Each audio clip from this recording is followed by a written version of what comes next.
कौन है आप? कहाँ से आए आप? मैं कराची में ही पैदा हुआ हूँ, कॉमन मैन हूँ। पिछले 10 सालों से हम एक यूथ ऑर्गेनाइजेशन चला रहे हैं हमाद फाउंडेशन के नाम से। ओ लेवल्स के बाद हमाद फाउंडेशन 2015 में स्टार्ट की। आप तो बहुत यंग होंगे उस वक्त, तो ये ख्याल कैसे आया? मैं बेसिकली एक मेमन फैमिली से बिलोंग करता हूँ, तो हमें ना दो ही चीजें आती हैं जो हमने अपने बड़ों को देखा है, एक चैरिटी करना, एक बिजनेस करना। तो वो दोनों चीजों में ही मैं कोशिश कर रहा हूँ कि कुछ कर सकूँ। रोटी बैंक के अलावा आपके पास क्या प्रोजेक्ट्स हैं अभी इस वक्त? रोटी बैंक के बाद हमने सेकंड प्रोजेक्ट अपना स्टार्ट किया था वाटर प्लांट्स। ये सारे बलूचिस्तान में है और थर पारकर में है, जहाँ पे सबसे ज्यादा पानी का मसला है। तो ये सब आप स्पॉन्सर कैसे करवाते हैं? हमाद फाउंडेशन के ना 3 जरिए हैं इनकम आने के। एक है डोनेशंस, दूसरा है हमारा स्पॉन्सर्ड अमाउंट। स्पॉन्सर्स का लोगो लगा देते हैं अपनी वीडियोस पे, तो ब्रांड्स आ जाते हैं हमारे पास। बीच क्लीनअप का ख्याल कैसा है आपको? ये शायद लोगों को लगता है मैंने अभी कोई बीच क्लीनअप की है। अब तक हमाद फाउंडेशन ना 12 से 15 बीच क्लीनअप कर चुकी। ये पहली बीच क्लीनअप हमने की थी कोविड से पहले। उस बीच क्लीनअप पे ना मुझे आज भी याद है 4 लोग आए थे। Okay, sorry. गालियां दी उन्होंने। आपने हमें बुला लिया, कोई कोई है ही आया ही नहीं है, हम क्या साफ करें। 11वें या 12वां बीच क्लीनअप हमने किया था 10 अगस्त 2025। 250 लोग। जब वो वीडियोस जाना शुरू हुई, 250 लोगों ने बीच क्लीनअप किया, इम्पैक्ट तभी नजर आना शुरू हो गया था। तो लोगों ने हमें अप्रोच करना शुरू किया कि आप बीच क्लीनअप करें, हम आएंगे। कहा यार मैं 4 साल से कर रहा हूँ, कोई नहीं आ रहा।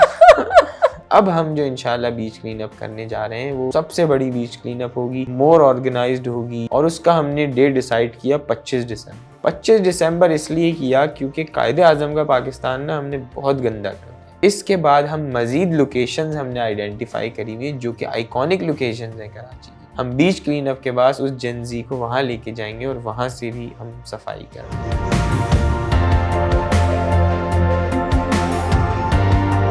Hey guys, Assalamu alaikum. This is Rabia and you're watching me on Fuchsia Magazine. Another episode of Gupshup with Fuchsia featuring unsung heroes. So अभी recently हमने बीच क्लीनअप का बहुत सुना and we're all like कौन है भाई बहादुर लोग कराची के बीच को साफ करने का जिन्होंने सोचा और कर भी लिया। And I love the videos. I really like the way उन्होंने उस चीज़ की अवेयरनेस भी क्रिएट की और उसके बारे में एक पूरी कॉन्वर्सेशन स्टार्ट की। तो हमने सोचा कि मालूम किया जाए भाई ये कौन बहादुर लोग हैं। हमारे साथ आज हमाद तनवीर हैं जो हमाद फाउंडेशन से बिलोंग करते हैं। हमाद फाउंडेशन उनका इनिशिएटिव है, बहुत से प्रोजेक्ट हैं। बीच क्लीनअप तो उनका एक रीसेंट प्रोजेक्ट है, उसके अलावा रोटी बैंक, स्किल वैली और एक और मैंने प्रोजेक्ट देखा जिसमें सिर्फ 100 रुपये दे के स्टूडेंट जो हैं वो कुछ हेल्प कर सकते हैं। मतलब there is a long list of initiatives and projects जो वो कर रहे हैं। तो एक नई दुनिया में मैंने कदम रखा है और मेरी क्यूरोसिटी ये है कि ये कौन है और ये इन्होंने क्यों स्टार्ट किया, कैसे स्टार्ट किया। तो आज हम उनके सफ़र के बारे में जानेंगे, शायद हमें भी कुछ इंस्पिरेशन मिले और शायद हम भी कुछ नया स्टार्ट कर सकें। तो हमारे तनवीर से मिलते हैं, उनके नेक्स्ट प्रोजेक्ट जो 25 दिसंबर को बीच क्लीनअप होने वाला है उसके बारे में भी मालूम करेंगे और यहाँ तक वो पहुँचे कैसे ये हम जानते हैं। अस्सलाम वालेकुम। वालेकुम अस्सलाम। कैसे हैं आप हमाद? अल्हम्दुलिल्लाह, आप कैसी? मैं ठीक ठाक। मैं पता है क्या सोची थी, मेरा पहला सवाल आप कौन है? Who are you? हमें पता नहीं था। हम एकदम से एक हमारे सामने नाम और चेहरा आ रहा है और उस चेहरे से इतनी बड़ी पॉजिटिव चीज़ें एसोसिएट हो रही हैं, तो मुझे बड़ा अच्छा भी लग रहा है और मैं वाकई मेरी क्यूरोसिटी है कौन है आप? कहाँ से आए आप? पिछले 10 सालों से हम एक इनिशिएटिव, एक ऑर्गेनाइजेशन, यूथ ऑर्गेनाइजेशन चला रहे हैं हमाद फाउंडेशन के नाम से, जो कि पाकिस्तान में बहुत सारे काम कर चुकी है और वो काम कर चुकी है जो कि शायद किसी ने कभी इमेजिन भी नहीं किए होंगे। हमने रोटी बैंक्स बनाए हैं पाकिस्तान में, जहाँ पे 10 रुपए में, 5 रुपए में लोगों को वो रोटी दी जाती है जिसकी मार्केट वैल्यू 25 या 30 रुपीज़ होती है।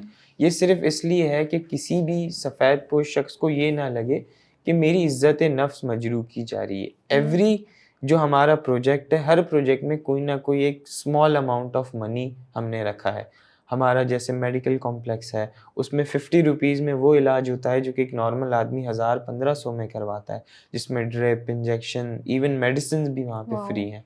अल्ट्रासाउंड जो कि बाहर 5-6-7 हज़ार का होता है, वहाँ सिर्फ 100 रुपये का होता है। आई चेकअप होता है, ग्लासेस बना के दिए जाते हैं, फिजियोथेरेपी होती है। फिर हम स्किल्स लोगों को प्रोवाइड करते हैं, 30+ कोर्सेज हम लोगों को करवाते हैं। ख़वातीन के लिए हमने एक अलग से डेजिग्नेटेड सेक्शन किया हुआ है वहाँ पे, जिसमें फॉर वुमेन बाय वुमेन, पढ़ाने वाली भी फीमेल्स हैं, पढ़ने वाली भी फीमेल्स हैं कि अगर कोई फीमेल कंफर्टेबल ना हो। फिर हमने वाटर प्लांट्स लगाए हैं पाकिस्तान में, वाटर डैम बनाए हैं, स्कूल्स बनाए हैं, बहुत सारे काम हमने किए हुए हैं। और एक ही हमारा मिशन है उसका कि हमने 2050 तक पाकिस्तान को बदलना है। ये ओके। सुनने में तो बड़ा एक वेग आइडिया लगता है कि शायद ये पता नहीं कैसे होगा, क्या होगा, लेकिन जो हमने प्लानिंग की हुई है अल्हम्दुलिल्लाह हम उससे बिल्कुल साइमल्टेनियसली जा रहे हैं। और मुझे लगता है 2050 नहीं, हम इंशाल्लाह पहले ही उसको अचीव कर लेंगे। इंशाल्लाह। ये बताइए कि आपने पढ़ा हुआ क्या है और कहाँ से बिलोंग करते हैं आप? मैं कराची में ही पैदा हुआ हूँ और हम्म। एक कॉमन मैन हूँ लोगों की तरह। मैंने ओ लेवल्स किया हुआ है। ठीक मैंने है। ओ लेवल्स कराची कैम्ब्रिज से किया है और ए लेवल्स मैंने प्राइवेट किया था। इसके बाद मैंने ज़ैबिस से इंटरनेशनल रिलेशंस में ग्रेजुएशन की थी 2023 में। ओके। और इसके अलावा मेरा एक स्पोर्ट्स का बिजनेस है। हम्म। ऑब्वियसली फाउंडेशन से तो मैं अपना ब्रेड एंड बटर नहीं चला सकता, सो वो स्पोर्ट्स के बिजनेस से मेरा जितने भी एक्सपेंसेस होते हैं मैं उसको कवर करने की कोशिश करता हूँ। और उसके अलावा फिर ये हम एक फाउंडेशन चलाते हैं। और आप हाफिज भी हैं? यस, मैंने कुरान हिफ्ज़ किया हुआ है। स्कूल ओ माशाल्लाह। लेवल से पहले मैंने हम्म। कुरान हिफ्ज़ किया हुआ तो आप जैसा मुझे बता रहे थे कि आपने ओ लेवल्स के बाद है। हमाद फाउंडेशन 2015 में स्टार्ट की। यस।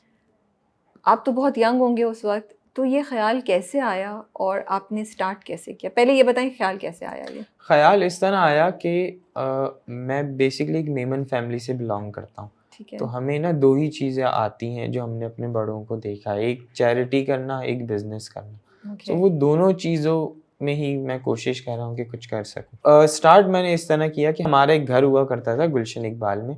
सो वहाँ पे मेरी रोड का घर था वो, तो वहाँ पे ना बच्चे जाते थे जो व्हाइट कॉलर तो नहीं कह सकते, बहुत ही ज़्यादा गरीब बच्चे थे। तो जो हमारे घर में खाना बनता था वो उन बच्चों को मेरी मदर दिया करती थी।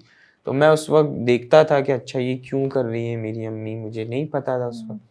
तो कभी अगर घर में जैसे खाना नहीं है या हमने नहीं बनाया, हमने बाहर से मँगवाया, हम कहीं बाहर गए, तो उस वक़्त ना एक ₹5 का सिक्का आया करता था, अब तो शायद नहीं आता वो। सो वो अगर घर में जैसे खाना नहीं बनता था तो वो उनको ₹5 का सिक्का दिया करती थी हर बच्चे को। और फिर ओके। ईद पे कपड़े उनको मिला करते थे और बहुत सारी चीज़ें उनको हुआ करती थी।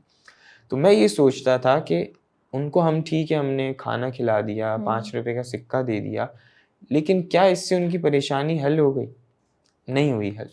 इसका जवाब मुझे ये लगता था। तो मेरी मदर कहती थी हाँ, हम तो जो कर सकते हैं हम वो करेंगे ना। मैं कहता था ओके। तो मैंने सोचा क्यों ना इसको एक इतने बड़े लेवल पे किया जाए या इतने ऑर्गेनाइज़ वे में किया जाए कि हम कुछ इम्पैक्ट क्रिएट कर सकें। ठीक है, इस ₹5 के सिक्के की कोई अहमियत नहीं है, बट ये 5, 5, 5, ₹5 के सिक्के जब बहुत सारे जमा हो जाएँगे, तो क्यों ना उस बच्चे को स्कूल में डलवा दें, क्यों ना उस बच्चे का इलाज करवा दें, क्यों ना उसको एक एम्पावरमेंट के लिए उसके माँ-बाप को कुछ रोज़गार लगवा दें, ताकि वो एम्पावर हो जाए।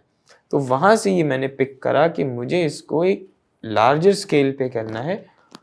और एक और चीज़ जिसने मुझे मोटिवेट किया वो इसलिए कि जब हम स्कूल में थे ना, तो स्कूल के टीचर्स मुझे हमेशा एक बात बताते थे कि पाकिस्तान में बेटा ये मसला है, ये भी मसला है और वो भी मसला है। तो मैं कहता था ये मसला क्यों है और इसका सॉल्यूशन क्या है? तो उनका जवाब बड़ा मुझे डिसअपॉइंट करता था कि ये मसला हमेशा से रहा है, आगे भी रहेगा, पहले भी था और ये आगे भी रहेगा, ये ठीक नहीं हो सकता। तो मैं कहता ये क्यों ठीक नहीं हो सकता? ये तो हो सकता है। इसका सॉल्यूशन अगर मैं उस वक़्त अपने दिमाग से सोचता था तो मुझे लगता था इसका सॉल्यूशन हो सकता है ये, मेबी मैं गलत हो सकता था। सो उस लिए फिर मैंने ये सोचा कि हम एक ऐसी ऑर्गेनाइज़ेशन बनाएँगे जो कि पाकिस्तान का सॉफ्ट इमेज प्रमोट करेगी, यूथ को हम अपने साथ जोड़ेंगे और पाकिस्तान को हम इंशाल्लाह 2050 तक एक अच्छा मुल्क बनाएँगे। ओके, ठीक है। तो उस वक़्त आप ओ लेवल्स कर रहे थे, यस। आपने ये सब सोचा, तो पहला स्टेप क्या लिया आपने? पहला स्टेप मैंने ये लिया कि हमने ना पूरी फैमिली से रमज़ान के टाइम पे ये हम डोनेशन कौन है? कलेक्शन किया। हम कौन है? मैं, मेरे कज़िन्स और मेरे दोस्त। ओके, तो आपने कुछ लोगों को अप्रोच किया, यस, वो भी आप जैसी थिंकिंग रखते थे। यस। कितने लोग थे आप लोग? टोटल हम अप्रोच तो मैंने बहुत सारे लोगों को किया था, बट 3 या 4 लोगों ने कहा कि ठीक है हम ये करते हैं, सही, हम कर ठीक सकते है। हैं। तो हमने कहा ठीक है हम करते हैं। हमने कलेक्शन शुरू की अपनी फैमिली से, उनके दोस्तों से, उनकी फैमिली से। तो हमने कोई 4-5 लाख रुपए जमा किए अरे एक महीने के अंदर। जबरदस्त। एक महीने में हमने 4 से 5 लाख रुपए जमा किए और हमने सारा सामान लिया। हमने सोचा हम कहाँ जा क्या सकते हैं। सामान लिया आपने? कपड़े, खाने ओके। पीने का सामान और ईद से रिलेटेड जो भी सामान अच्छा, था, ये रमजान से पहले ये कुछ था? रमजान से पहले हमने ओके, सब ठीक जमा है। किया। हमें किसी ने गाइड किया कि आप ना हैदराबाद में एक है स्पेशल सेंटर है गिद्दू बंदर के नाम से, आप वहाँ जाएं, वहाँ लोगों के बड़े हालात ख़राब है। मैंने कहा सही है। हमने सब उसको सामान जमा किया, गाड़ी में डाला और हम ड्राइवर के साथ चले गए। हम जब वहाँ गए तो हमने ये चीज़ जो हम सोच के जा रहे थे वैसा नहीं था वो सब, मतलब उससे भी ज़्यादा बुरे हालात थे। मतलब हम जो चीज़ें वहाँ लेके गए थे, मुझे फील हुआ कि हम कुछ और चीज़ें यहाँ लेकर आ सकते थे, क्योंकि उनकी रिक्वायरमेंट्स उस वक्त कुछ और थी, डिफरेंट थी। तो हमने कहा यार ये तो ठीक है, हमने उसका फर्स्ट एक्सपीरियंस लिया, हमने कर लिया, ओके, सब घर आए, बड़ा अच्छा लगा। फिर मैंने सोचा कि क्यों ना इसको मज़ीद एक फॉर्मल तरीके से, मज़ीद ऑर्गेनाइज्ड वे से किया जाए। तो इसके लिए मैंने सोचा हम इस फाउंडेशन को रजिस्टर करवाएंगे। अब उस वक्त मेरी एज हार्डली 16 साल होगी, 16 ईयर्स। आप एक 16 ईयर्स के बच्चे से क्या एक्सपेक्ट कर सकते हैं? सो उसका मैंने कहा उसका हम नाम रखेंगे जी हमाद फाउंडेशन। उस वक्त हमने उसका नाम रख दिया हमाद फाउंडेशन। अब जब मैं रजिस्ट्रेशन के लिए गया तो कोई भी रजिस्टर ना करे। उन्होंने कहा आप तो 18 साल के नहीं है, आपके नाम पे फाउंडेशन रजिस्टर नहीं हो सकती। दूसरा, आपको 7 लोग चाहिए रजिस्ट्रेशन के। ओह गॉड। मैंने कहा मेरे पास चैरिटी ऑर्गेनाइजेशन के लिए आपको 7 लोग चाहिए? 7 लोग चाहिए। बेसिकली हमारी यूथ ऑर्गेनाइजेशन। बोला आपको 7 लोग चाहिए। अब मैंने कहा यार मैं 16 साल का हूँ, चले 2 साल वेट ही करना पड़ेगा। 2 साल वेट करा। जब 2 साल वेट किया, जब मैं 18 साल का हुआ, फिर जब रजिस्ट्रेशन के लिए उन्होंने कहा आप 7 लोग लेकर आए। कहा 7 लोग अब लाएं कहाँ से? अब मैंने अपने दोस्तों को अप्रोच किया, अपने कज़न्स को, मतलब कज़न्स तो मुझसे छोटे थे, दोस्तों को मेनली करा, फिर और दूसरे लोगों को किया, तो सब ने कहा जी जी ज़बरदस्त, हम रेडी हैं। ठीक है। तो पूरे 2 साल सिर्फ मुझे उन 7 लोगों को ढूंढने में लग गए, मजीद 18 साल से 20 साल तक। ओह गॉड। क्योंकि लोग आते थे, जब उनकी फॉर्मल रिक्वायरमेंट्स जमा होती हैं वहाँ, हर चीज़, बैंक स्टेटमेंट, टैक्सेशन का सर्टिफिकेट, एवरीथिंग, तो जब मैं उनसे मांगता था कि वहाँ जमा करवाना है तो वो गायब, मतलब फ़ोन ना उठाएं सब। तो मैं कहता था यार ये तो बड़ा मुश्किल काम है। फिर स्लोली एंड ग्रेजुअली 7 लोग जमा हुए, बड़ी मुश्किल से उनके नाम पे ये फाउंडेशन रजिस्टर हुई और अल्हम्दुलिल्लाह अभी तक रजिस्टर है हम 7 लोगों के नाम पर। ओके, माशाल्लाह माशाल्लाह, शुक्रिया उन 7 लोगों का बहुत बहुत। मेरी एक मिनी क्लास हो गई है थैंक्स टू हमाद के। अगर मुझे कुछ स्टार्ट करना हो तो I need to know, I know कि मुझे 7 लोग चाहिए, और मैं अभी से आप बोल रहे हैं, मैंने कहा अच्छा 7 लोग राबिया जमा करना शुरू करो, बिकॉज आप सही कह रहे हैं, हमें तो ये सब बातें पता ही नहीं है। हम तो जहन में सोच रहे हैं यार कुछ अच्छा काम करना है, चलो कल सुबह उठ के बस ये स्टार्ट कर दो। किसी को नहीं पता कि उसके पीछे इतना काम है और इतनी डिटेल्स हैं। तो वो 4 साल जब आप 18 साल होने का सोच रहे थे, वेट कर रहे थे और 7 लोगों को ढूंढ रहे थे, उन 4 सालों में क्या किया आपने? रोक दिया काम या आप करते रहे? फिर क्या कर रहे थे? काम तो नहीं रुकना चाहिए। हमने डिफरेंट प्रोजेक्ट्स करे, हमने वन टाइम प्रोजेक्ट्स करते रहे। हम लोग कोई भी परमानेंट प्रोजेक्ट इसलिए नहीं खोला क्योंकि वो इलीगल होता उस वक्त। तो मतलब चैरिटी के काम में आप बिजी थे? चैरिटी के इन्वॉल्व काम थे, में कुछ ना कुछ करते हैं 4 साल तक? हम कभी कोई एरिया विजिट करते थे, हम कभी बलूचिस्तान चले जाते थे, कभी थर पारकर, कभी KPK, कभी पंजाब। तो इस तरह की चीज़ें हम लोग करते रहते थे, बट कोई भी परमानेंट प्रोजेक्ट हमने विदाउट रजिस्ट्रेशन स्टार्ट नहीं करा। और घर वालों का क्या रिस्पॉन्स था आपके? घर वालों का काफ़ी मिक्स्ड रिस्पॉन्स था शुरू में तो, क्योंकि ज़ाहिर है हर एक माँ बाप की यही वो होती है कि हमारा बच्चा कुछ अच्छा काम करे, उसके फ्यूचर सिक्योर हो और कोई ऐसा ना हो कि बाद में कोई मतलब डाउट क्रिएट हो। सो शुरू में तो बड़ा मिक्स्ड रिएक्शन था, लेकिन अब अल्हम्दुलिल्लाह जब 10 साल हो गए हैं, सो उनको अच्छा भी लगता है और उन्हें अच्छा लगता है कि जी हमारा बेटा है। सो अब बड़ा उनका पॉजिटिव और अच्छा रिस्पॉन्स। ओके, तो फिर आपने जब फाउंडेशन फॉर्मली रजिस्टर हो गई और आपने ऑफिशियली स्टार्ट कर दिया, तो फिर आपने लिस्ट डाउन कैसे किया कि अच्छा ये हमारा पहला प्रोजेक्ट है जो हम लॉन्ग टर्म बेसिस पे स्टार्ट करेंगे, या ये 3-4 कॉजेज़ हैं या ये 3-4 इश्यूज़ हैं जिन पे मैं काम करना चाहता हूँ? वो क्या था, क्या प्रोसेस था, हमें कुछ बताइए। जब ये फाउंडेशन स्टार्ट हो रही थी, अर्ली डेज में मुझे ऐसा लगता था कि पाकिस्तान का सबसे बड़ा मसला पॉवर्टी, ओके, जो कि ऑब्वियसली है बड़ा मसला है, लेकिन सबसे बड़ा मसला नहीं है। हमारा सबसे बड़ा मसला है अवेयरनेस की कमी, एजुकेशन की कमी। क्योंकि हम एजुकेशन तो ले लेते हैं बट उसकी अवेयरनेस नहीं है कि वो एजुकेशन हमने यूज़ कहाँ करनी है और कैसे करनी है। ओके। सबसे पहले जो हमने प्रोजेक्ट खोला था वो हमारा रोटी बैंक था। अच्छा, रोटी बैंक नया वाला प्रोजेक्ट नहीं है, पुराना है? पुराना है हमारा। ओके। सबसे पहला प्रोजेक्ट हमारा रोटी बैंक था। तो हम आज, सॉरी मैं आपको बीच में कट कर रही हूँ, आपको ये ख्याल कैसा आया कि पॉवर्टी जो है वो सबसे बड़ा इशू है, फिर उसमें अवेयरनेस, और मैं सबसे पहले रोटी बैंक करता हूँ? ये प्रोसेस क्या था? मतलब मैं आज खड़ी हो रही हूँ तो ये चीज़ दिल के करीब थी इसलिए आपने चूज़ की, या कैसे डिसाइड करें हम? देखिए रोटी बैंक एक तो मेरी मदर का इनिशिएटिव था, हाँ, वो तो खाने वहीं से वो वाला आपको आया, एक तो ठीक ये है। था। दूसरा मुझे ये लगता था कि एक ना कराची में एक कल्चर है, मैं आई माइट बी रॉन्ग, मुझे किसी को यहाँ हर्ट नहीं करना, लेकिन मुझे ऐसा लगता है कि जो किसी को अगर आप बिठा कर खिलाते हैं ना तो उसकी सेल्फ रिस्पेक्ट डैमेज होती है। मैं ओके। नहीं बैठ सकता ऐसे किसी दस्तरखान पे बैठ के, दस्तरखान नहीं जो खा लगते हैं, सकता, हाँ। मुझे अच्छा नहीं लगता। तो मैं ये कैसे एक्सपेक्ट करूँ कि मैं अपना एक दस्तरखान लगाऊं और लोगों को बिठा के खिलाऊं। तो हमने एक प्रॉपर रोटी बैंक क्रिएट किया, अपना तंदूर लगाया, अपना आटे का स्टॉक, अपना गैस से रिलेटेड जो भी, अब एक स्टाफ, 2-3 स्टाफ रखे हमने, और हमने एक रोटी बैंक स्टार्ट किया औरंगी टाउन में, एशियाज बिगेस्ट कच्ची आबादी जो है हमारी।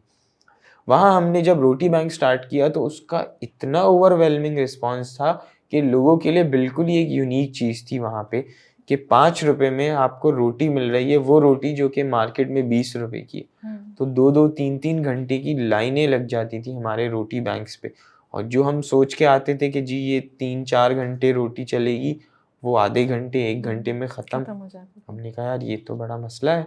फिर हमने ज़ाहिर है उसकी कैपेसिटी बढ़ाई और फिर डिफरेंट एक्सपैंड किए रोटी बैंक्स, 1 से 2 किए, 2 से 3 किए। फिर हमने एक रोटी बैंक मूविंग कर दिया अपना, कि मतलब आज इस जगह एरिया पे में है, आज इस एरिया में, आज इस एरिया ओके। में। वो हमने एक कार्ट के अंदर बनाया था, तो डिफरेंट एरियाज़ में जाता था, अलग-अलग लोगों को टारगेट करता था। तो ये हमारा रोटी बैंक का आइडिया था कि किसी भी की भी ना सेल्फ रिस्पेक्ट डैमेज ना हो, वो आए, पैसे दे, खरीदे, रोटी लेके घर जाए। और इससे जब हमने सर्वे किया अपने रोटी बैंक से, तो एक फैमिली रोज़ाना 8 से 10-12 हज़ार रुपए की सेविंग करती थी मंथली। ओके। और ऑफ अगर कोर्स। एक शख्स हाँ। जिसकी सैलरी ही 25,000 है, 30,000 है, 50,000 है, उसकी अगर बचत ही, सेविंग ही 8-10 हज़ार की हो रही है, तो उससे क्या हो सकता है? उसके बच्चे स्कूल पढ़ सकते हैं, उसके माँ बाप की महंगी दवाई आ सकती है, बिजली के महंगे बिल लोग भर सकते हैं, तो बहुत सारे काम हो सकते थे उस सेव्ड अमाउंट से। ओके। तो कितने रोटी बैंक्स हैं? अभी हमारे फिलहाल एक रोटी बैंक है, उन 2 रोटी बैंक्स को हमने बंद करके स्कूल और मेडिकल की तरफ हमने फोकस ओके, किया। ठीक है। तो ये औरंगी टाउन में एक ये आपका? औरंगी टाउन में है। सही है। अच्छा ये बताएं, आपका ऑडिट होता है सब कुछ, अगर कोई मतलब कंफर्मेशन के लिए, आपकी ऑथेंटिसिटी के लिए जानना चाहे, तो you have all of these processes in system? Yes. हमारा ना एक गवर्नमेंट की रिक्वायरमेंट है कि आपने एवरी ईयर एक तो रिटर्न फाइल करना होता है, बिल्कुल। और आपका जब रिटर्न फाइल होता है तो उसके बाद आपका ऑडिट होता है, और ऑडिट आप खुद नहीं कर सकते, वो एक थर्ड पार्टी करती है। सो हम जो भी हमारी एक थर्ड पार्टी ऑडिट करती हैं, हमारे लॉयर्स करवाते हैं, वो गवर्नमेंट में, एफबीआर में और 2-3 जगहों में वो जाके सबमिट होता है। वो प्रॉपर उस पे चेक एंड बैलेंस होता है। इवन यहाँ तक कि जो हमारा फाउंडेशन का बैंक अकाउंट है, मैं उसके पैसे देख ही नहीं सकता। आप नहीं देख नहीं सकते? देख सकता मैं, हालांकि इस फाउंडेशन मेरे नाम पर है और मैं ही उसके पैसे नहीं चेक कर सकता, क्योंकि जो फाउंडेशन के अकाउंट्स होते हैं उन पे रिस्ट्रिक्शंस होती है कि आपके पास ऑनलाइन ट्रांजैक्शन की सहूलत नहीं होती, आपके पास कैश की अवेलेबिलिटी नहीं होती, आप सिर्फ चेक टू चेक चल सकते हैं। चेक में भी साइन किसी और का होता है, फिर उस पर स्टैम्प लगती है, फिर बैंक से वेरीफाई होता है, तो एक बड़ा एक प्रोलॉन्ग इसका प्रोसेस है। और हमारे पास इसके सारे सर्टिफिकेट्स हैं, हमारे पास ऑडिट रिपोर्ट भी है, हमारे पास एफबीआर के टैक्सेशन के सारे सर्टिफिकेट्स हैं, रजिस्ट्रेशन के सर्टिफिकेट्स हैं, रिन्यूअल के सर्टिफिकेट्स हैं, बल्कि अभी जो ये दिसंबर में लास्ट डेट है सबमिशन की, तो वो सर्टिफिकेट भी इस साल का भी हमें इंशाल्लाह मिल जाएगा। ओके, ठीक है। तो रोटी बैंक के अलावा आपके पास क्या प्रोजेक्ट्स हैं अभी इस वक्त, या रोटी बैंक के बाद सेकंड क्या स्टार्ट किया आपने? रोटी बैंक के बाद हमने सेकंड प्रोजेक्ट अपना स्टार्ट किया था वाटर प्लांट्स का। ओके। वाटर प्लांट्स इसलिए बट ये ज़रूरी कराची थे, से बाहर है? जी कराची से बाहर है। ये सारे बलूचिस्तान में हैं और थर पारकर में है, जहाँ पे सबसे ज़्यादा पानी का मसला है। मैंने देखा है कि लाइक 8-10 किलोमीटर 6 किलोमीटर चलना लोगों के लिए वहाँ कोई मसला नहीं है डेली, ठीक है। सिर्फ पानी लेने के लिए। सो हमने ऐसे वाटर प्लांट्स उनके घरों के बाहर लगा दिए जहाँ से गर्मी में ठंडा पानी आता है, सर्दी में गर्म पानी सिर्फ एक नल खोलने से उनको मिल जाता है। और ये कितने आपने लगाए अभी तक? ये हमारे अब तक 18 लग चुके हैं, 18।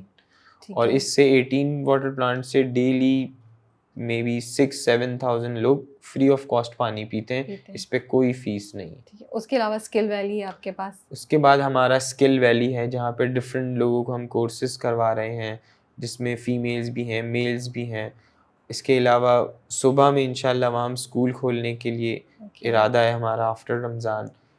उसके अलावा हमारा एक मेडिकल कॉम्प्लेक्स है जहाँ पे 50 रुपीज़ में लोगों का इलाज होता है, और वो प्रॉपर है, जिसमें फिजियोथेरेपी, अल्ट्रासाउंड, आई, लेबॉर्ट्री, ओपीडी, मेडिसिन, इंजेक्शन।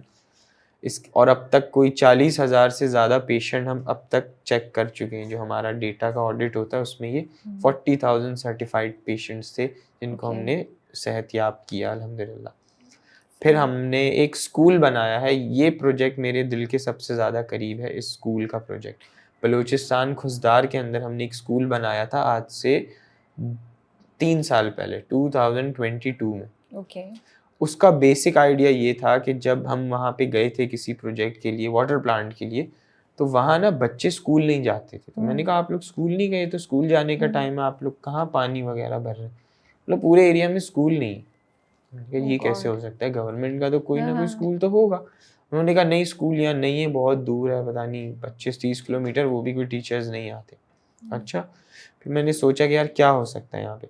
तो वहाँ पे अब अल्हम्दुलिल्लाह 200 से 250 बच्चे फ्री ऑफ कॉस्ट पढ़ रहे हैं। उनको कुरान भी पढ़ाया जाता है, उनको ये सब्जेक्ट्स भी पढ़ाए जा रहे हैं। और इस स्कूल की सबसे ज़्यादा अच्छी बात यह है कि वो जितने भी बच्चे हैं ना, वो आज तक कभी स्कूल एक तो गए नहीं थे, और मोस्टली ऑर्फन्स। उनके जो माँ बाप हैं या बहन भाई हैं या कोई रिश्तेदार हैं, वो किसी न किसी दहशतगर्दी के वाक़े में शहीद हो चुके थे।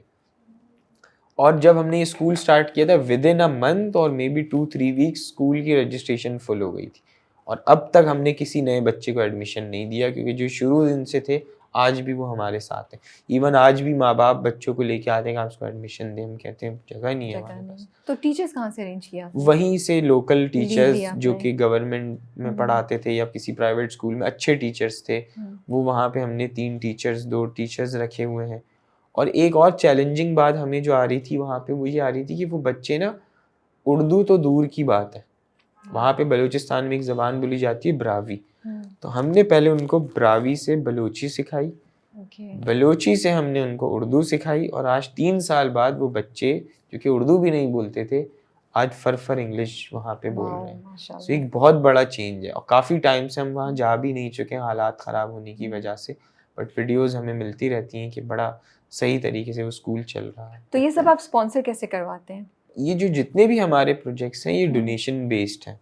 हमाद फाउंडेशन के ना 3 ज़रिए हैं इनकम आने के। एक है डोनेशंस, जो कि लोग वॉलंटरीली जो हमें करते हैं। हमारे पेज से आप कभी भी नहीं देखेंगे डोनेट टू हमाद फाउंडेशन, आप नहीं देखेंगे ना। मैं आपसे कहूँगा कि please please please donate to Hamad foundation, कभी भी नहीं। क्योंकि मैं एक मिडिल क्लास फैमिली से हूँ, मुझे नहीं अच्छा लगता मैं किसी के आगे हाथ फैलाऊँ कि आप डोनेट करें। जिसने देना होगा वो खुद हमारे पास आएगा, बजाय इसके हम लोगों के पास डोनेशन लेने के लिए जाए। तो एक ज़रिया तो है हमाद फाउंडेशन का डोनेशंस, वॉलंटरीली डोनेशंस। दूसरा है हमारा स्पॉन्सर्ड अमाउंट, जैसे हमारी जो बीच क्लीन अप होती है, जो दूसरी चीज़ें होती हैं, तो हम वहाँ पे उस स्पॉन्सर्स का लोगो लगा देते हैं अपनी वीडियोस पे, क्योंकि ब्रांड्स आ जाते हैं हमारे पास। तो ब्रांड्स इसलिए आते हैं कि हमारी मोस्टली ऑडियंस जेन ज़ी है, तो वो जेन ज़ी जो ब्रांड्स टारगेट करना चाहते हैं, वो वहाँ पे आते हैं, और वो फिर उसको वो हमें पे करते हैं, तो हम उनका लोगो लगा देते हैं। तीसरा हमारा ज़रिया है मर्चेंडाइज। हमने एक अपनी फाउंडेशन की मर्चेंडाइज बनाई हुई है, वो अपनी वेबसाइट के थ्रू उसको सेल करते हैं, और वो जब सेल होती है उससे जो प्रॉफिट आता है वो फिर हम अपने प्रोजेक्ट्स में इन्वेस्ट करते हैं। तो ये 3 ज़रिए हैं हमाद फाउंडेशन की इनकम की। बीच क्लीनअप का ख्याल कैसा आया आपको? बीच क्लीनअप का ख्याल इसलिए आया क्योंकि मुझे एक बड़ा मसला है मेरे साथ कि मैं गंदगी में नहीं रह सकता, मुझे गुस्सा आता है, मतलब मुझे अगर कुछ भी हो मैं बर्दाश्त कर सकता हूँ, गंदगी मुझसे बर्दाश्त नहीं हो सकती। तो जो हमारा एक बीच है कराची का आइकॉनिक लैंडमार्क, हमने सुना था, कभी साफ उसको देखा नहीं, और ये शायद लोगों को लगता है मैंने अभी कोई बीच क्लीन अप की है और ये तो बड़ा अच्छा काम हो गया। अब तक हमाद फाउंडेशन ना 12 से 15 बीच क्लीन अप कर चुकी है। Really? Yes. Okay, I had no idea. किसी कब को से भी स्टार्ट आइडिया किया नहीं आपने? है। ये पहली बीच क्लीन अप हमने की थी आज से कोविड से पहले, लाइक ओह 5 वाओ, साल पहले, 6 साल पहले। अच्छा, ओके उस बीच क्लीन अप पे ना मुझे आज भी याद है 4 लोग आए थे सिर्फ। Okay, sorry. तो वो जब वो 4 लोग आए ना तो वो भी कितना मुझे, सैड होगा, आप तो बहुत नहीं अफसोस मैं सैड नहीं हुआ, मैं हाँ। इसलिए सैड हुआ कि वो मुझे बुरा भला बोल के जा रहे थे क्या? कि सुबह सुबह एक तो बुला लिया, कोई आया नहीं। ये दोस्त हैं आपके? ये मेरे दोस्त तो आए नहीं थे। अच्छा, ये इन लोगों को आप नहीं अननोन जानते थे? लोग, हाँ, एक को मैं जानता था, ठीक है। 3 अननोन थे मेरे और लिए। उन्होंने आके सुनाई आपको? गालियां दी उन्होंने कि ये फिर? बीच क्लीन अप हम आपने हमें बुला लिया, और कोई है कोई ही नहीं। आया ही नहीं है, हम हाँ। क्या साफ करें। फिर भी मैंने उन्हें कन्विंस किया कि यार थोड़ा तो हम कर लेते हैं, अब आए हैं तो। उन्होंने 2-3 ब्लैक शॉपर्स उसको भरा और गार्बेज बैग्स हमने जमा किए और वो थक गए और वो चले गए। और मैं और मेरे साथ एक मेरा दोस्त था, हम दोनों खड़े हुए, हम एक दूसरे को देख रहे हैं कि अब क्या करना चाहिए इसका।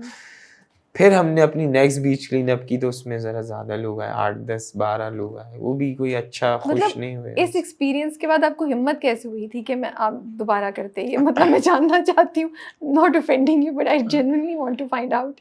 मतलब मैं ये सोचता हूँ पर्सनली कि अगर कोई मेरी तारीफ कर रहा है या मेरी कोई बुराई भी कर रहा है तो उससे मुझे फ़र्क क्या पड़ेगा।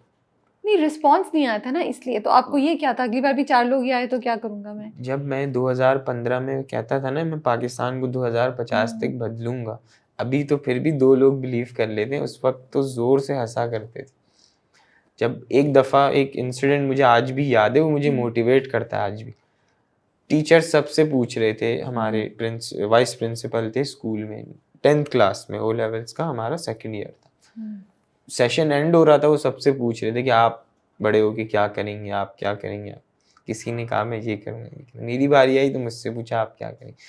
मैंने कहा मैं पाकिस्तान को 2050 तक एक बहुत बड़ा मुल्क बना दूंगा, बहुत बड़ा मुल्क बना दूंगा। मुझे आज भी याद, जितने भी बच्चे बैठे थे वो ज़ोर से हंसे, वो इतना ज़ोर से हंसे कि मैं कहा यार ये क्यों हंस रहे, मैं तो पॉजिटिव मैंने बात करी, मैं तो इन पे नहीं हंसा कि कोई डॉक्टर बनेगा, कोई कुछ करेगा। पता नहीं क्यों हंस रहे हैं ये लोग। फिर मुझे बाद में रियलाइज़ हुआ कि इतनी बड़ी बात ना हर किसी के लिए एक्सेप्ट करना इजी नहीं होता। और फिर उस वक्त मुझे एक बात समझ आ गई कि अगर आप ज़िंदगी में कभी भी कामयाब होंगे तो लोग आप पे 2 दफ़ा हंसेंगे। एक दफ़ा तो हंस गए जब मैंने कहा कि मैं पाकिस्तान को बदलूंगा, या जिससे भी कहता हूँ हंसते हैं। एक दफ़ा वो तब हंसेंगे जब आप वो चीज़ अचीव कर लेंगे। सो ये उस वक्त मुझे ये बात समझ आ गई कि ये तो होगा। फिर मोटिवेशन मुझे कोई बेसिकली ना मुझे मोटिवेशन अपने अंदर से खुद आ जाती है, मुझे किसी बाहर से मोटिवेशन की नीड नहीं है। ये पता नहीं क्यों है बट ऐसा है। ठीक है, फिर आपने दूसरा किया जिस पे 8-9 लोग आए। 8-9 या 10-12 अच्छा, रिस्पॉन्स लोग कब आए आना थे। शुरू हुआ? कितनी दफ़ा कर लिया? 10वें पे, मे 7वें? बी 11वें या 12वां बीच क्लीन अप हमने किया था 10 अगस्त 2025 को। उसमें ना मैं ये एक्सपेक्ट ही नहीं कर रहा था, हमने नॉर्मल बीच क्लीन अप की कॉल दी हुई थी, 250 लोग। Oh wow! जब 250 लोग आ गए ना फिर तो बहुत ज़्यादा खुश हो गया। मैंने कहा यार ये तो कमाल हो गया ये तो। फिर हमने जब वो वीडियोस जाना शुरू हुई, 250 लोगों ने बीच क्लीन अप किया, इम्पैक्ट तभी नज़र आना शुरू हो गया था। तो लोगों ने हमें अप्रोच करना शुरू किया कि आप बीच क्लीन अप करें, हम आएंगे। कहा यार मैं 4 साल से कर रहा हूँ, कोई नहीं आ रहा। अब क्या गारंटी है कि कोई आएगा। फिर हमने कहा यार कैसे करें। फिर हमने स्पॉन्सर्स को रीच करना शुरू किया कि जी हम बीच क्लीन अप करना चाहते हैं, हमारे पास तो पैसे नहीं है। तो बेसिकली डोनेशंस के पैसे ये बीच क्लीन अप वगैरह में नहीं लग सकते, क्योंकि वो लोगों ने किसी और चीज़ के लिए दिए होते। तो मैंने कहा चलें हम इसको करते हैं। हमारी टीम बैठी, हमने डिसाइड करा कि जी हम बीच क्लीन अप करेंगे। हमने एक डेट डिसाइड की कि जी हम इस डेट पे बीच क्लीन अप करेंगे, और हम एक्सपेक्ट कर रहे थे 500 लोग 600 लोग आ जाएंगे। उस दिन हमारे बीच क्लीन अप पे 750 लोग आ गए। ठीक है। और ये उन लोगों ने आके रजिस्ट्रेशन करी, अटेंडेंस लगवाई। उस दिन तो जो मुझे इतनी ज़्यादा खुशी हो रही थी कि यार इतने ज़्यादा लोग आ गए। फिर मुझे वो बात, पहले मुझे याद नहीं थी, इतने सालों से मैं वो बात भूल गया था कि 4 लोग आए थे। फिर मुझे वो बात याद आई, यार एक दिन मैंने बीच क्लीनअप किया था, उसमें 4 लोग आए थे, आज 750 लोग आ गए। और ये भी मुझे ऐसे याद नहीं थी, वो कोई ना मेरा वीडियो मेरी रिकॉर्ड कर रहा था कि आप कुछ कह दें बीच क्लीनअप पे, तो मेरे दिमाग में आ गई, वो मेरे ऐसे ही मुंह से निकल गए। जब मैंने घर जाके सुना, मैंने कहा यार ये तो बिल्कुल, मतलब मुझे तो ये बात याद ही नहीं थी, 4 लोग आए, आज 750 लोग आ गए। फिर जब वो वीडियोस जाना शुरू हुई सोशल मीडिया पे, अब हम तो बीच क्लीनअप करके आ गए, तो बहुत सारे लोगों को आ गया कि वापस रखें, हम भी आना चाहेंगे, इस तरह आना चाहेंगे। फिर हमने ये डिसाइड किया कि अब हम जो इंशाल्लाह बीच क्लीनअप करने जा रहे हैं वो सबसे बड़ी बीच क्लीनअप होगी, मोर ऑर्गेनाइज्ड होगी, मोर इम्पैक्टफुल होगी। और उसका हमने डे डिसाइड किया 25 दिसंबर। 25 दिसंबर इसलिए किया क्योंकि कायदे आज़म का पाकिस्तान ना हमने बहुत गंदा कर दिया। तो अब बीच से हम स्टार्ट करेंगे उसको साफ सुथरा करना, सुधारना। इसके बाद हम मजीद लोकेशंस हमने आइडेंटिफाई करी हुई जो कि आइकॉनिक लोकेशंस हैं कराची की, और वो गंदी हुई हुई। हम बीच क्लीन अप के बाद उस जेनजी को वहाँ लेके जाएंगे और वहाँ से भी हम सफाई करवाएंगे। Very nice. मतलब आपने मुझे बहुत मोटिवेशन दे दी है कि लगे रहो, इवेंचुअली हो जाएगा। तो इतनी ढेर सारी वो येलो जैकेट्स पहनी हुई थी लोगों ने, मैंने देखा ऑलमोस्ट हर किसी ने पहनी हुई थी, वो तो कम पड़ गई होंगी फिर, या वो अरेंज हो गई थी लास्ट मिनट भी? 400 या 500 जैकेट्स थी, और वो तो विद इन एन आवर वो खत्म हो गई। और लोग मांग रहे थे, तो वो नाराज हो रहे थे, आपने हमें जैकेट नहीं दी। और फिर वो कचरे के बैग्स, वो भी कम पड़े होंगे। कचरे के बैग्स 3 दफा हमारी टीम गई थी लेने के लिए, उसके बाद हम थक गए कि अब और कचरे के बैग नहीं आ सकते। तो फिर ये जो सारा कचरा आप लोगों ने जमा किया, उसका क्या किया आप लोगों ने? वो हमने CBCE से कांटेक्ट पहले से किया हुआ था, ऑब्वियसली इतने सालों से बीच क्लीन अप कर रहे हैं, उन्हें पता है। वो भी परेशान हो गए थे कि यार हर दफा तो आप लोग 8-8 10-10 बैग्स लाते थे, इस दफा आप लोगों ने ये 500-600 बैग्स आप लोग कैसे भर लिए। तो वो परेशान हो गए थे कि ये आप लोगों ने ही किया। मैंने कहा जी हमने ही करा है। तो वो भी उनको लिए भी एक बड़ा मतलब शॉकिंग था कि इतने सारे लोग कैसे आ गए।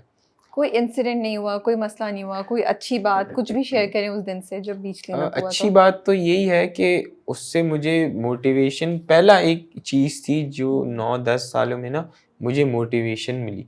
और लोग अननोन सारे लोग थे, मैं किसी को नहीं जानता था। मतलब वो आके मुझसे मिल रहे थे कि आप बीच क्लीन अप करते हैं, हमें बहुत अच्छा लगा। मैं किसी को भी नहीं जानता था, वो सारे मेरे लिए अननोन लोग थे। ना मेरा कोई रिश्तेदार था, ना मेरे कोई इतने ज़्यादा उसमें दोस्त थे, ना कोई रिलेटिव्स थे, वो सारे अननोन लोग थे। लेकिन अभी जो हमारी 25 दिसंबर की बीच क्लीन अप होने वाली है, वो सारे रिश्तेदारों ने भी कहा हुआ है हम आएंगे, सारे दोस्तों ने भी कहा हुआ है।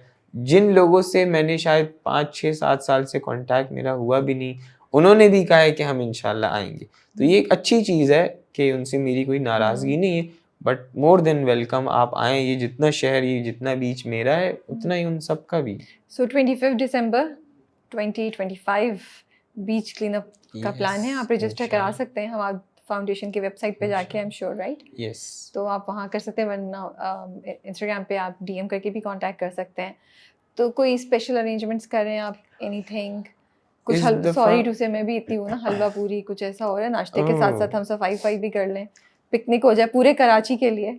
मैंने ना बीच क्लीनअप का एक मैसेज रिकॉर्ड करवाया हुआ है, वो इंशाल्लाह 2 या 3 दिन पहले हम उसको रिलीज़ करेंगे।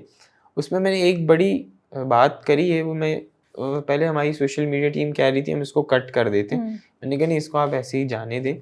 उसमें मैंने ये लोगों से बड़ा सिंपल एक बात करी हुई है कि जो भी बीच क्लीनअप करने आ रहा है 25 को, वो अपनी ईगो घर रख कर है। शायद आप घर में बहुत बड़े आदमी हो, लेकिन उस दिन आपको मेरे साथ कचरा उठाना पड़ेगा। तो अगर आप ये सोचेंगे कि मैं तो घर में बहुत बड़ा बिजनेसमैन हूँ, या इतना बड़ा मैंने तो काम किए हुए हैं, मैं कैसे कचरा उठाऊं, तो आपने कचरा उठाना पड़ेगा।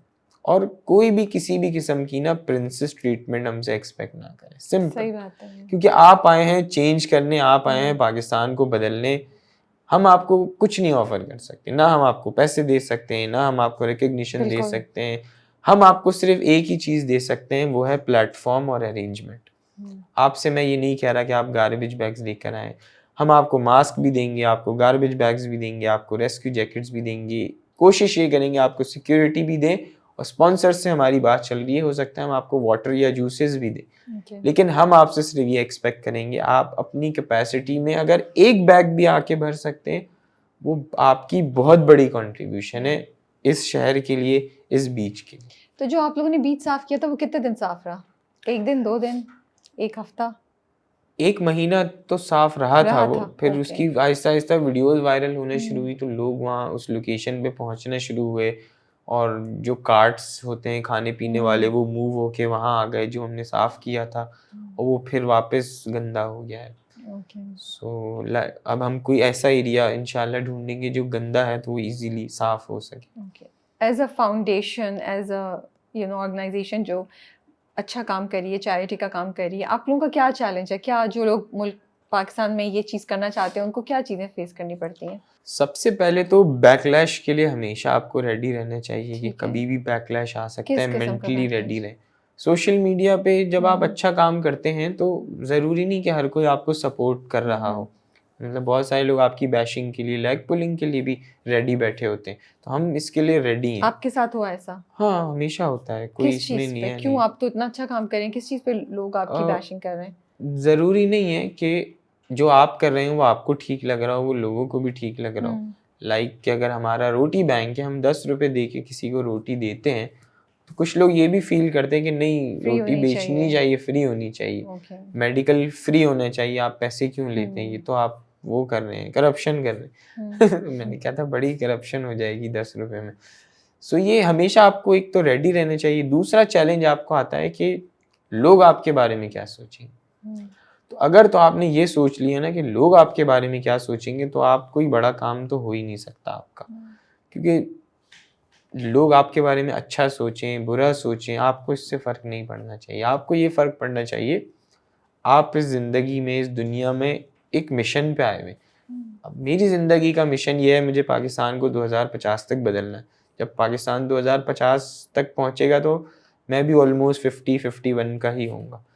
सो मैं ये चाहता हूँ कि जब मैं अपनी ज़िंदगी का आखिरी स्टेज में हूँ तो मुझे कम से कम इतना रिलैक्सेशन हो, इतनी खुशी हो कि मैंने पाकिस्तान के लिए कुछ अचीव करा है।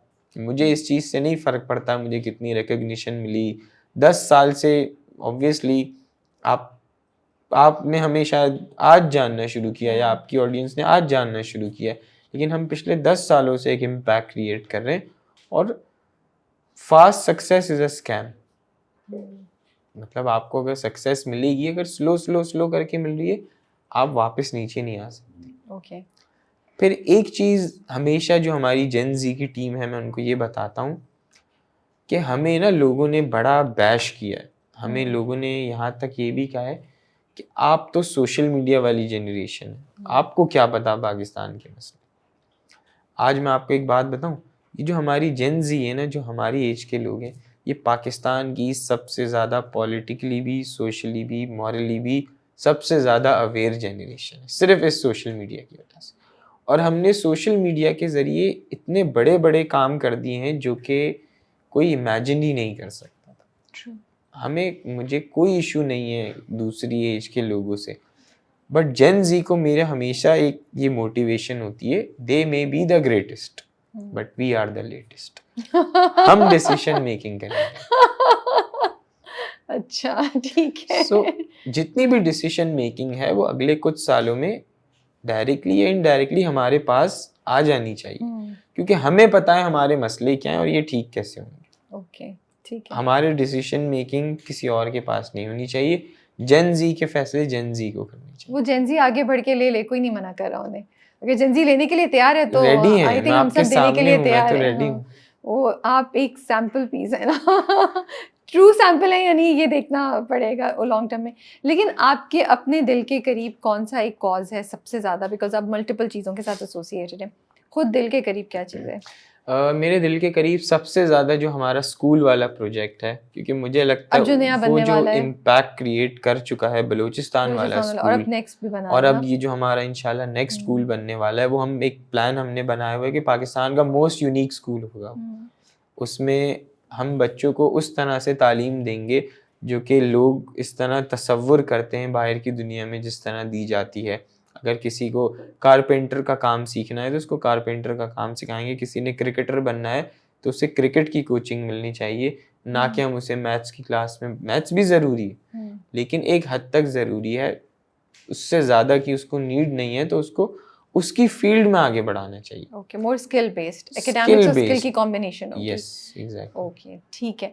और अभी नेक्स्ट प्रोजेक्ट क्या है आफ्टर बीच क्लीनअप हमारा फाउंडेशन का? नेक्स्ट बीच क्लीनअप के बाद हम लोग रमज़ान में एंटर हो रहे हैं। रमज़ान में हमारा एक बड़ा पॉपुलर प्रोजेक्ट है जिससे हमें लोग उसी से जानते हैं आज तक। मैं कहता हूँ सिर्फ ये नहीं है, हमारी और भी चीज़ें।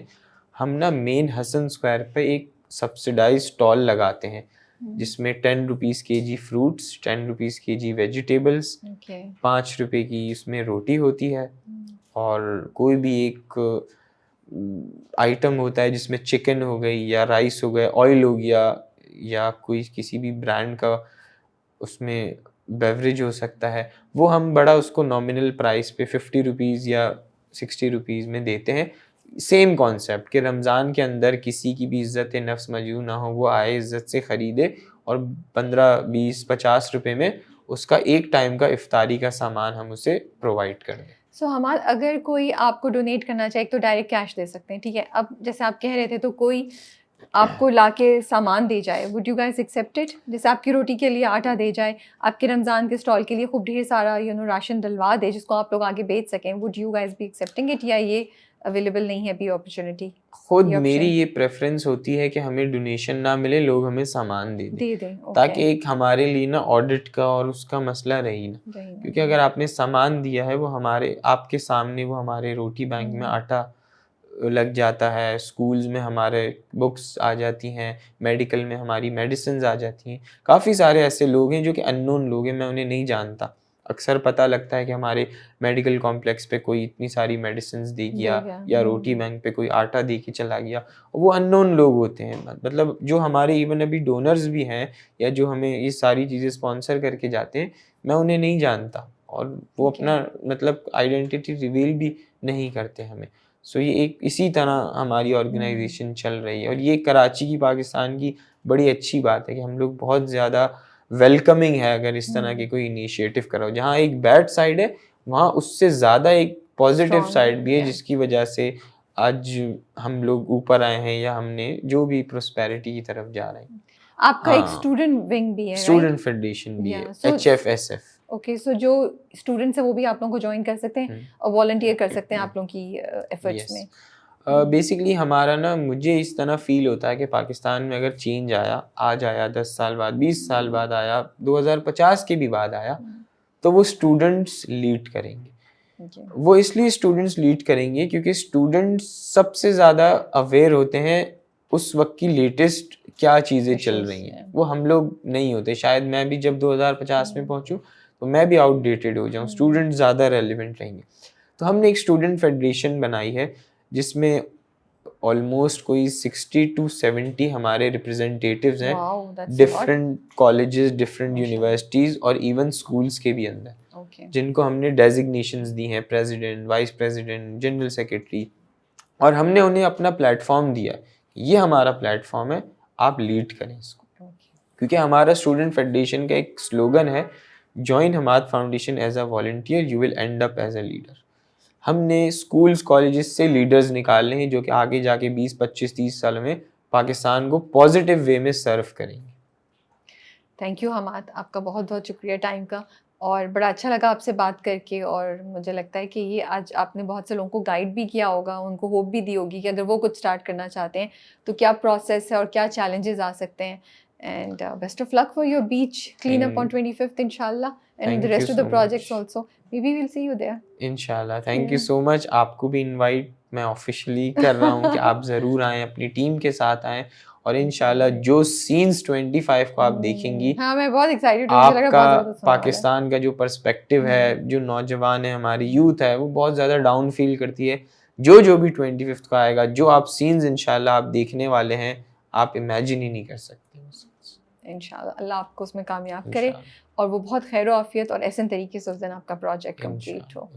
आप अपना ख्याल रखिए। We wish you all the best. अल्लाह हाफिज़।